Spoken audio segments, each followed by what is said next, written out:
Fulfill conservation, slavery, food,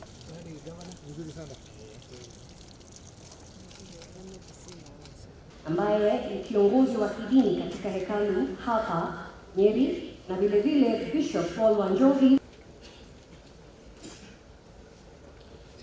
Jambo dari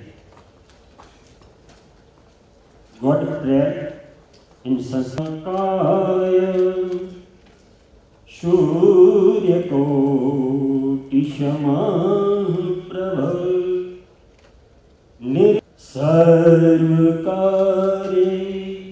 Shushai Shanti Ro Adaya Om Yau Shantiran Tarikshagum Deva Shanti Brahma Shanti Shama Shanti Rede Om Shanti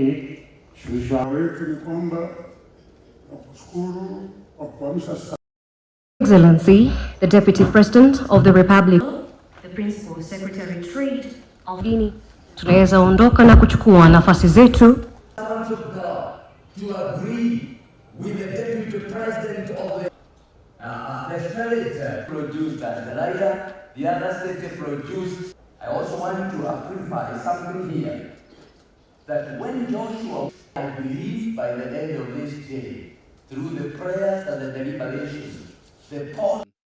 Tobacco is also down there at 409, followed by cat 61, cannabis 45, prescription drug 8.8, which is also another concern. It's an emerging trend which is very worrying. Then multiple substances.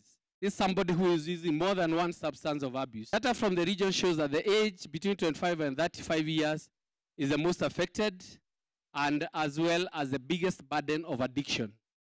The region is emerging as a key market for the hard drugs, just like you mentioned, Your Excellency, including heroin, especially in counties like Kiambu, Nyeri, and Murang'a. We are now fighting heroin in these counties, and not only in big towns, even in the rural areas.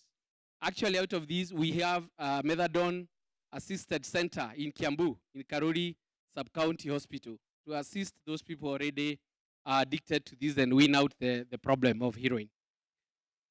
This table also represents the distribution of the alcoholic outlets within our counties. In Murang'a, this data, we got it through the GAO. We have about 451 bars and restaurants. Bars and restaurants is another big challenge we have in our region, Your Excellency, because bar and restaurant license is one of the most abused licenses. People open early in the morning until late in the night. Realize that the GAO, the national government officers, sometimes in places, they are not involved in the licensing committees at the sub-county by the county governments. So the county government might license some premises which, in relation to security, where the OCS is supposed to give guidance, or issues of the public interest where the DCC maybe can give a word, they are not involved, and that's why we fight maybe even the proliferation of the outlets. Then another challenge you have found is that we have a permissive society where in Central Region nowadays, it's becoming a trend that it's accepted that alcohol must be taken everywhere. You find people going to attend a burial in the morning, and even before they go to collect the body, they have passed through a place to take alcohol before they even. So that permissiveness is also another factor. Then our initiation to alcohol and drugs, because we are even doing these things in our homes. So even our children, they are also learning, and they try to test quite early. There's also an aspect of poor parenting, where many parents are not responsible. They are not taking their parenting responsibility as expected. Then we also have availability of highly potent substances of abuse, just like we demonstrated earlier. Then inadequate prevention, care and support programs in the community, where the community is also supposed to have its own mechanism to protect and ensure that they have alcohol and drugs-free communities within themselves. Then we also have a challenge of lack of affordable treatment and rehabilitation service facilities. And allow me to mention here, sir, that in Central Region, it's only Nyeri County, and we want to once again thank you, the Governor Nyeri County, who have a public rehabilitation facility in partnership with NACADA.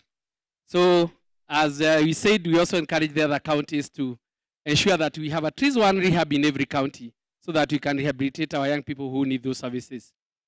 In a summary form, the challenge, we can summarize it in we look at the cause and the manifestation.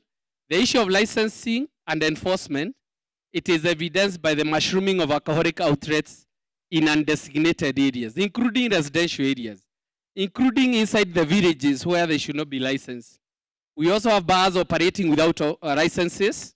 And like we said, Your Excellency, if a bar can operate without a license, it means there's somebody who is maybe protecting it to operate.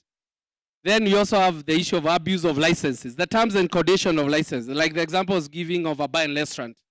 You find a place is not ideal, or they are not operating according to the terms and conditions of license. Then we have sale of substandard alcohol in unhealthy conditions, outlets operating beyond the stipulated hours, and also another big challenge you have here is wine and spirits dispensing on site, because wine and spirits are strictly supposed to be taken away. But you'll find there's a jug there and some water and some glasses. That 250 ml, two people can buy, they share, they take it there, they fresh, they call it fresh, and they go. The Deputy President and all other protocols observed. Good morning. Good. Now, my name is Grace Wanjohi, and I am the Executive Director of Mulika Institute for Social... Kana, ujumbe huu hautakugharimu chochote.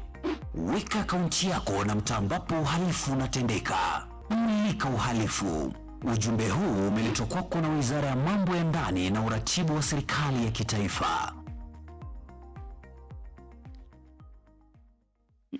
Now, I think most of you have seen that, and you may have heard it in the radio. But the biggest question here is, ukiona, ukisikia, ukishuku, useme.